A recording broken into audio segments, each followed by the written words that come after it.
আল্লাহ পাক রব্বুল আলামিন পবিত্র কালামুল্লাহ শরীফের ভিতরে জানিয়েছে ওমা খালাকতুল জিন্না ওয়াল ইনসা ইল্লা লিয়াবুদুন। আমি আল্লাহ পাক পৃথিবীর জমিনে জিন এবং মানব জাতিকে সৃষ্টি করেছি শুধুমাত্র আমার ইবাদত করার জন্য। বান্দা বান্দি পৃথিবীর জমিনে যাবে, আমি আল্লাহ পাক আমার ইবাদত করবে, আমি আল্লাহ পাক আমার বন্দেগী করবে। আমি আল্লাহ পাক জানিয়ে দিলাম ফাদখুলি ফি ইবাদি ওয়াদখুলি জান্নাতি। আমি আল্লাহ পাক ইবাদতের বদলা জান্নাত দেব। বান্দা যদি ইবাদত করে আমি আল্লাহ পাক জান্নাত দেব, যদি ইবাদত না করে জাহান্নামের ভিতরে ফেলে দেব। ইবাদত করলে আল্লাহ জান্নাত দেবে, ইবাদত না করলে জাহান্নামের ভিতরে ফেলে দেবে। সেজন্য আমাকে আপনাকে পৃথিবীর জমিনে পাঠিয়েছেন আল্লাহ, উপাসনা করতে হবে। ইবাদতের ভিতরে মূল ইবাদত হলো নামাজ।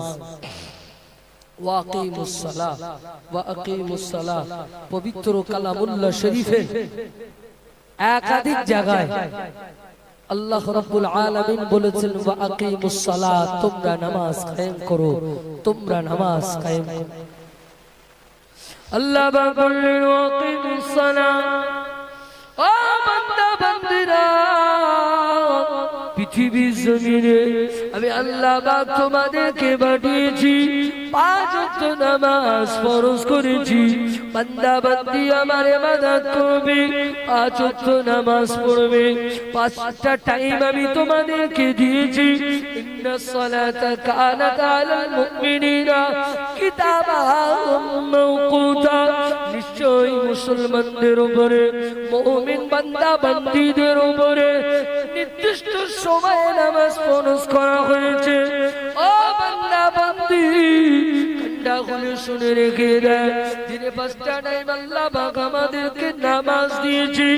নামাজ যদি পড়ি খারাপি থেকে বেঁচে যাব, নামাজ যদি পড়ি গুনাহ থেকে বেঁচে যাব, নামাজ যদি পড়ি আল্লাহ পাকে মাহবুব বান্দা বান্দি হয়ে যাব, নামাজ যদি পড়ি আল্লাহ পাকে রহমতের দয়ার জান্নাত পেয়ে যাব। সুবহানাল্লাহ। আমরা যদি 5 ওয়াক্ত নামাজ পড়ি আল্লাহ পাক রহমতের দয়ার জান্নাত দেবে।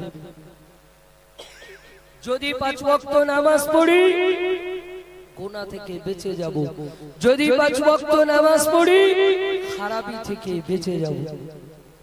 আল্লাহ পাক জানিয়ে দিচ্ছে ইন্নাস সালাতা তানহা আনিল ফাহশাই ওয়াল মুনকার।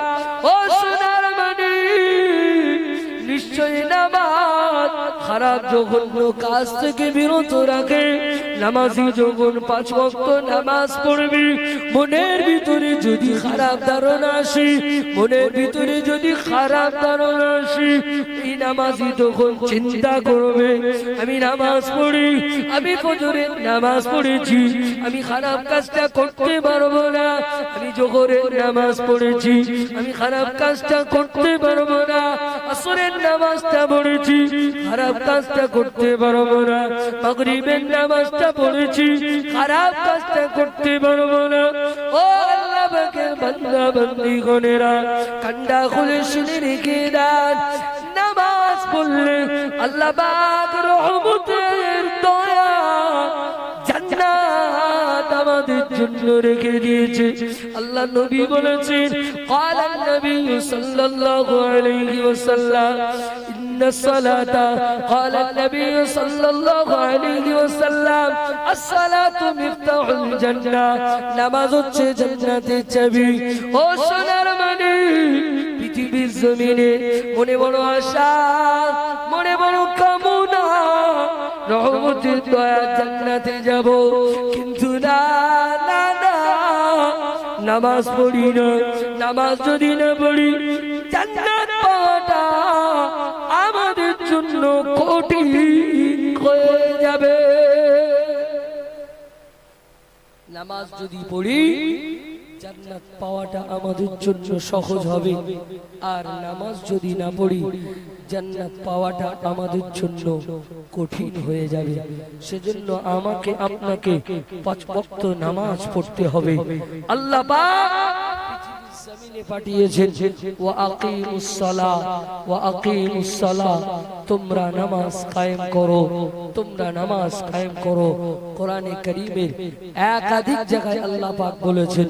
সেজন্য আমি এই ডিপটি কলবাসীর কাছে বিশেষভাবে অনুরোধ জানাবো, আমরা এখানে মসজিদ করব, নিয়ত করব আল্লাহ যেন আমাদের সকলের দ্বারাই 5 ওয়াক্ত নামাজ আদায় করিয়ে নেন। কারণ মসজিদ পৃথিবীতে অনেক আছে, মুসল্লি নাই, নামাজি নাই, নামাজির অভাব, মসজিদের অভাব নাই। পাড়ায় পাড়ায়, গ্রামে গ্রামে, গলিতে গলিতে মসজিদ আছে, কিন্তু মুসল্লির অভাব। প্রতি ওয়াক্তে 2-1 কাতার মুসল্লি। মসজিদ ভর্তি হলে আল্লাহ রাব্বুল আলামিনের রহমত আসবে, কিন্তু আমরা সেই রহমত থেকে বঞ্চিত হয়ে যাই। সেজন্য আমরা নিয়ত করি আমরা 5 ওয়াক্ত নামাজ পড়ব, আল্লাহ পাক রহমতের দয়ার জান্নাত দেবেন, এটা আল্লাহ ওয়াদা করে রেখেছেন। আমরা আল্লাহ পাক পৃথিবীর জমিনে আমাকে আপনাকে পাঠিয়েছেন যে উদ্দেশ্য নিয়ে, ইবাদত বান্দা পৃথিবীর জমিনে যাবে, আমি আল্লাহ আমার ইবাদত করবে, না কোন ইবাদত করলে জান্নাত, না করলে জাহান্নাম। জি, জাহান্নামের কথা বহু শুনেছি, বহু আলোচনার মধ্যে শুনেছি, ইমামের মুখ থেকে শুনেছি, বক্তার মুখ থেকে শুনেছি, কিতাবের ভিতরে পড়েছি, কিন্তু বিন্দু মাত্র জাহান্নামের ভয় আমাদের ভিতরে আসে না।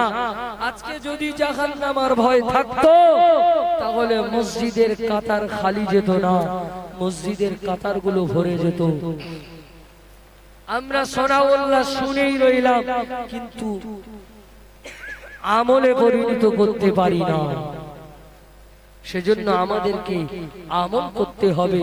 জাহান্নামের আযাব বড় কঠিন, জাহান্নামের শাস্তি বড় কঠিন।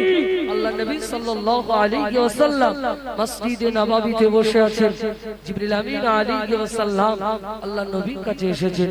আসসালাতু ওয়াসসালামু আলাইকা ইয়া রাসূলুল্লাহ, আসসালাতু ওয়াসসালামু আলাইকা ইয়া হাবিবাল্লাহ, আসসালাতু ওয়াসসালামু আলাইকা ইয়া শাফিউল মুযনিবিন, আসসালাতু ওয়াসসালামু আলাইকা ইয়া রাহমাতাল লিল আলামিন। আল্লাহ নবী সালামের উত্তর দিয়ে বলেছিলেন, ইয়া আখি জিবরাইল, ও আমার ভাই জিবরাইল, কি ব্যাপার, কি অবস্থা তোমার, তোমার শরীরের অবস্থাটা কেন বিকৃতি হয়ে আছে? আল্লাহ পাকের ফেরেশতা জিবরিল আমিন আলাইহিস সালাম বলেছিলেন, হুজুর এই মুহূর্তে আমি জাহান্নামটা ভ্রমণ করে আসতেছি, জাহান্নামের ভিতর থেকে আসতেছি। আল্লাহ নবী উত্তর দিয়েছিলেন, আল্লাহ নবী জিজ্ঞাসা করেছিলেন, ইয়া আখি জিবরাইল, ও আমার ভাই জিবরাইল, জাহান্নামের মধ্যে কি দেখেছো ভাই, একটা বার কি বর্ণনা করবে? আল্লাহ পাকের ফেরেশতা জিবরিল আমিন আলাইহিস সালাম বর্ণনা করতে লাগলেন, ইয়া রাসূলুল্লাহ, ইয়া হাবিবাল্লাহ, হুজুর জাহান্নামের ভিতরে দেখতে পেলাম একটা অগ্নিকুণ্ড রয়েছে, একটা আগুনের গোলা রয়েছে। এই আগুনের গোলাটা আল্লাহ পাক 3000 বছর জ্বালিয়েছি। ওই আগুনের গোলার ভিতরে নাফরমান বান্দা বান্দি দিগকে ফেলা হবে, গুনাহগার বান্দা বান্দি দিগকে ফেলা হবে, বেনামাজি বান্দা বান্দি দিগকে ওই আগুনের ভিতরে ফেলা হবে। জিবরিল আমিন আলাইহিস সালাম বললেন, হুজুর জাহান্নামের ভিতরে একটা আগুনের গোলা আছে, যে আগুনটা একদিন নয়, 2 দিন নয়, 3000 বছর জ্বালিয়েছে। আগুনটাকে উত্তপ্ত করা হয়েছে। জি, ওই আগুনের গোলার ভিতরে নাফরমান বান্দা বান্দি দিগকে ফেলা হবে। যাদের কানে দিনে 5 বার হাইয়া আলাস সালার আওয়াজ গিয়েছিল, শুনেও না শোনার ভান করেছিল। যাদের কানে ফজরের সময় as-salatu খায়রুম মিনান নাওমের আওয়াজটা গিয়েছিল, শোনার পরেও না শোনার ভান করেছিল, এদেরকে ওই আগুনের ভিতরে ফেলা হবে।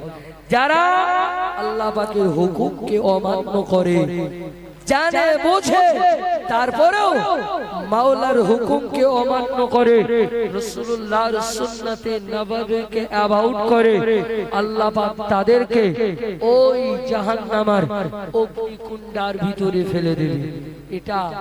এটা আমরা সকলেই জানি, শুনি, বুঝি না, বুঝার না বোঝার ভান করি, বুঝতে পারলেও না বোঝার ভান করি যে আমি কিছু বুঝি না।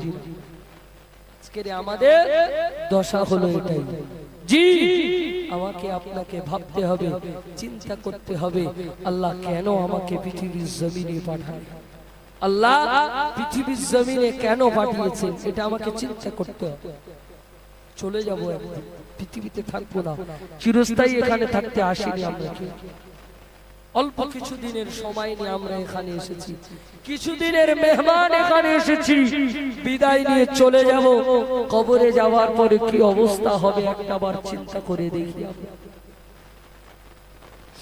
আমার মরণ আসিবে কখন কেউ তো জানে না, আমার মরণ আসিবে কখন কেউ তো জানে না, আমি মরে গেলে আমায় তোমরা ভুলে যেও না, আমার মরণ আসিবে কখন কেউ তো জানে না।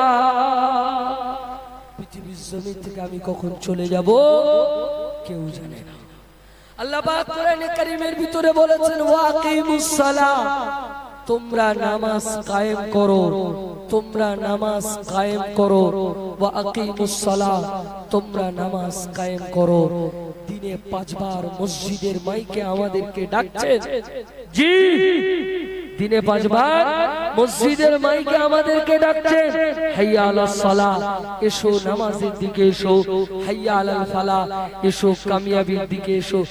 এরপরেও আমরা শুনছি না।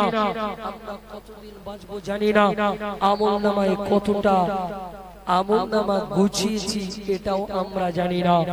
কখন মৃত্যু আসবে, কুল্লু নাফসিন যায়িকাতুল মাউত, সকলকে একদিন না একদিন মৃত্যুর স্বাদ গ্রহণ করতে হবে। সেই মৃত্যুটা কখন হবে আমরা কেউ জানি না। সর্বসময় একটা কথা বলি, পৃথিবীর জমিনে যখন এসেছিলাম আসার একটা সিরিয়াল ছিল, যখন চলে যাব যাওয়ার কোনো সিরিয়াল থাকবে না। এসেছিলাম যখন দাদু এসেছে, আব্বা এসেছে, আমি এসেছি, সন্তান এসেছে, আমার নাতি এসেছে, একটা সিরিয়াল বয় এসেছি। যখন চলে যাব দাদু আছে, আব্বা আছে, আমি আছি, আমার সন্তান বিদায় নিয়ে চলে যাচ্ছে। যে যাওয়ার কোনো সিরিয়াল নাই, যে জায়গায় যাওয়ার জন্য নির্দিষ্ট কোনো টাইম নাই, তাহলে যেতেই যখন হবে সর্বসময় আমাদেরকে প্রস্তুত থাকতে হবে। আল্লাহ পাক যখন বান্দা বান্দি দিগকে ডাক দেবে, আল্লাহ পাকের ডাকে লাব্বাইক বলে সাড়া দিতে হবে। আল্লাহ পাক যখনই ডাক দেবে সঙ্গে সঙ্গে লাব্বাইক বলে সাড়া দিতে পারি। আমাদের আমলনামাটা গুছিয়ে রাখতে হবে, সামানপত্রগুলো গুছিয়ে রাখতে হবে। না জানি আল্লাহ কখন ডাক দেবে, না জানি আল্লাহ পাক কখন ডেকে নেবেন, না জানি আল্লাহ পাকে ডাকে কখন সাড়া দিয়ে চলে যাব। আল্লাহ তো বলেছেন, ফাইদা আজালুহু লা ইস্তাখিরুনা সাআতান ওয়া লা ইস্তাকদিমুন। মৃত্যুর সময়টা যখন আছে তার 1 সেকেন্ড আগেও হবে না, পরেও হবে না, ঠিক ওই সময়তেই মৃত্যু হবে। মৃত্যুর সময়টা যখন আছে 1 সেকেন্ড আগেও হবে না, পরেও হবে না, ওই সময়তেই মৃত্যু হবে। কিন্তু আমরা ওই সময়টা জানি না। আমার আল্লাহ কখন তুলে নেবেন আল্লাহই জানেন। সেজন্য আমাদেরকে সর্বসময় প্রস্তুত থাকতে হবে, আল্লাহর হুকুমকে মানতে হবে, রাসূলুল্লাহর সুন্নতে নববীকে মেনে নিতে হবে। সাহাবায়ে কেরামেরা রাসূলুল্লাহর দাসত্ব আর গোলামি করেছিল, নিজের জীবনের বাজি রেখে রাসূলকে মহব্বত করেছিল। জি, জান্নাতে যাওয়ার আশা তাদের ভিতরেও ছিল, সেজন্য তারা রাসূলুল্লাহর গোলামি করেছে, আল্লাহর দাসত্ব আর গোলামি করেছে, নিজের জীবনের থেকেও বেশি নবীকে মহব্বত করেছে, ভালোবেসেছে। মনে একটা ইচ্ছা ছিল যে আল্লাহ পাকের রহমতের দয়ার জান্নাতে যাব। আমরা তো দুয়ার মধ্যে আল্লাহর কাছে চাই যে আল্লাহ জান্নাত দেবেন মরণের পরে। বাবু, মরণের পরে আল্লাহ জান্নাত দেবেন, এই দুয়াটা চেয়ে কিন্তু জান্নাত পাওয়া যাবে না। জান্নাতের কাজ করতে হবে, তবে আল্লাহর রহমতের দয়ার জান্নাত দেবে। জান্নাতে কাজ করতে হবে, তবে আল্লাহর রহমতের দয়ার জান্নাত দেবে।